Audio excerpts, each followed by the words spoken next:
sorry, I worked late again, but hey, I'm here. Hey, come on in. Thanks. Man, you work too hard. Take me, for instance. I work smarter, not harder. Is that just another way of saying you're lazy? Yeah, maybe. But you gotta admit, it's a lot less stressful, you know what I mean? Not really.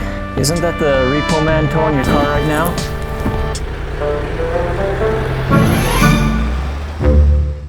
Welcome back to Light-Minded Arts. I'm Brent Lindstrom, and today I want to talk about a subject that is so incredibly important to me. If I were to die tomorrow, this is probably the single most important lesson that I would want my kids to learn from me.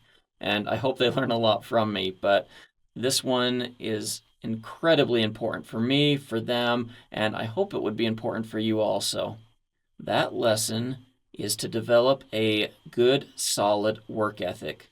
Now, what do I mean by a solid work ethic? Does that mean that you just show up for your 40-hour work week and call it good because you gave your employer his full 40 hours? I know a lot of people who struggle to even make 30 hours a week. So what is a work ethic, and how can that help you? Pardon me if I go a little biblical on you, but in Genesis 3:19, we read that God instructs Adam and Eve. Well, he basically kicks them out of the Garden of Eden, and he says, by the sweat of thy face or the sweat of thy brow, thou shalt eat thy bread. He wasn't really giving them a commandment that, hey, you better work hard to get your fill. He was basically telling them how it was going to be. In the Garden of Eden, everything's given to you. Here in real life, good luck. You got to work for it. And honestly, that's how it's going to be for us, is we've got to work hard for the things that we need, for the things that we want, and it's not all that bad, actually. I know that when I was in high school, it was really kind of stress-causing for me. I mean, there were multiple days where I had a level of anxiety over whether or not I'd be able to handle working full-time. I'd come home from school. I had some side jobs. I did paper routes growing up. I worked on construction sites during the summer, and there's a lot of things that I did for work. I did telemarketing for a while. The thing is, I'd only ever really worked part-time. And I looked at my dad and noticed that he was working every day, all day pretty much. And my mom, she was just as busy. She was a stay-at-home mom for most of the time. She did have some jobs mingled in there, but for the most part, she was a stay-at-home mom, and she was always running around, always busy. And I thought, when I'm done with high school, I'm going to basically be an adult here, and I'm going to have to start working like this. Can I really handle that? But you know what? We had something on our fridge that I think that everybody should have on their fridge. It's such an amazing quote. So, I don't know if any of you in the audience there are members of the Church of Jesus Christ of Latter-day Saints, which is fine, but let me tell you, if you are not, they believe in prophets. And one of the prophets they had was named David O. McKay, President David O. McKay, and he had a quote that I read on our fridge, and honestly, I think everyone should have it on the fridge because it is so powerful. It was so powerful to me, at least, and I have lived my life by it. And this is the quote: "Let us realize that the privilege to work is a gift, that power to work is a blessing, that love of work is success." Wow. I don't know if that resonates with you, but it really resonated with me all growing up and even now. And you know what? I think it's true. So for me, a work ethic is more than just how many hours you put into your job. A work ethic is how you live your life. So you may go to work and find that you're working 40 hours a week, 60 hours a week. I know people who work 100 hours a week, and they love it. I used to be called by some a workaholic because I loved to burn both ends of the candle. I loved waking up early. I loved working late. I always felt tired when I got home, but I always felt a huge sense of accomplishment in all the things that I did during the day, the value that I created. Having a good work ethic is showing up and also enjoying and taking pride in what you're doing. Now, a lot of people I know, work is a four-letter word. Don't say it around them. They hate it.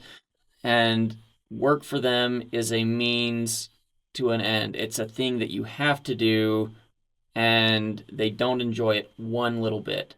I feel very bad if that's the situation you're in, but it can be changed. It can be an attitude adjustment. It could be that you're in a toxic work environment. And if any of these things are true, there are steps you can take to overcome them. But what if you're concerned about a work-life balance? Say you have your job, maybe you even enjoy your job, but then you've got your family, and the obligation to provide money for them is strong, but also the obligation to be with them and to raise them is strong. I remember being in a conference once, and one of the business professionals was asked, how do you balance work and family? And actually, I've heard this from multiple business owners, and a lot of them actually said, what is balance? We don't balance anything. You're committed or you're not committed. Now, I find that to be a little bit extreme, and I don't like taking a lot of things to an extreme. I feel like there should be balance in your life.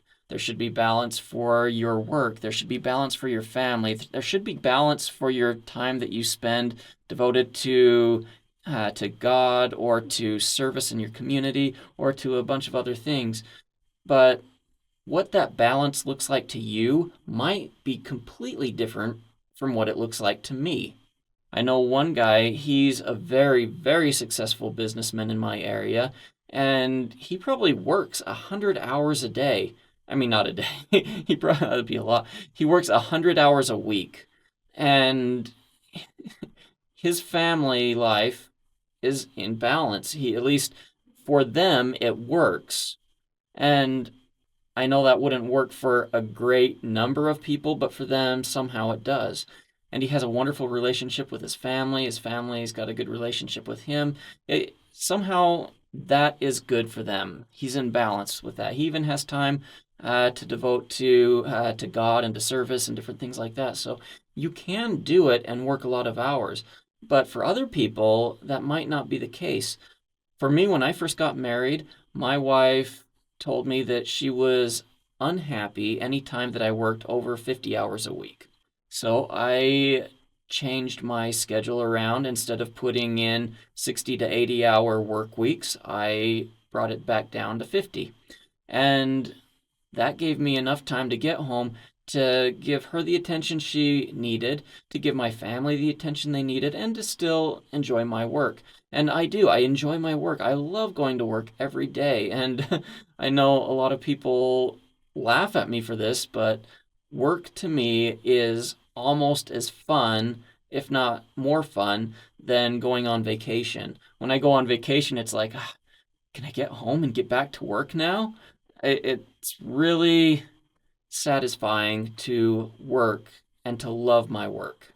And I will admit that I don't always enjoy the jobs I'm doing. Sometimes I downright hate the jobs I'm doing. It's never fun crawling down into a storm drain and having to brave all the black widows and mucking it out, or crawling into a sewer, or crawling into a freezing cold swimming pool. And I mean, I've been in swimming pools where you step out and you leave ice cubes from your footprints, but I had to get down in there and I had to work on these swimming pools to get them to function right. And, there's there's a lot of jobs that maybe you don't enjoy doing, but as soon as you're done doing them, you look back and you're proud of what you've done. You see the value that you've created, and having that kind of an attitude towards your work is incredibly satisfying. I've said satisfying a million times now, but it really is. And if you can develop that kind of a work ethic, life will seriously treat you so much better. Not only will you have money in your pocket, but you'll meet each day with a smile. And finding balance with your family, that's going to look different for everyone, but find a way that works for you that you can still go to work, and I promise you, when you love going to work, things just work out better. I mentioned in one of my last videos that I went through a 10-year plan to get my whole life ready to start a career in the arts. I want to be a writer-filmmaker. Learning to have a good work ethic is important as an artist because, for one, it's going to make you more reliable if you are helping anybody out on any creative project that you're doing. It's going to help you out because, hopefully, if you're not making money as an artist, you can still pick up side work doing other things and still not hate the fact that you're doing those rather than creating your art. And last of all, art can be challenging. Art takes a lot of work. Maybe you've been born with a gift, but guess what? The more you work at it, the more it's going to flourish and grow, and a positive work ethic is going to help you out so much as an artist or in any aspect of your life, no matter what it is that you're doing. If you like this content, please like and subscribe, and keep following me because I'm going to be sharing a lot of the things that I've learned over this 10 years that I've been preparing to change careers to becoming a writer-producer. And I've got a lot of gems in here, guys. I'm going to be talking about financial success, how to achieve that. I'm going to be talking about life success, how to achieve in that. And like this, developing a positive work ethic is going to help you so much. And these other lessons that I have to teach you will help incredibly too, whether you're going into an artistic field or whether you're not. Thanks for hanging out with me. I will see you next time.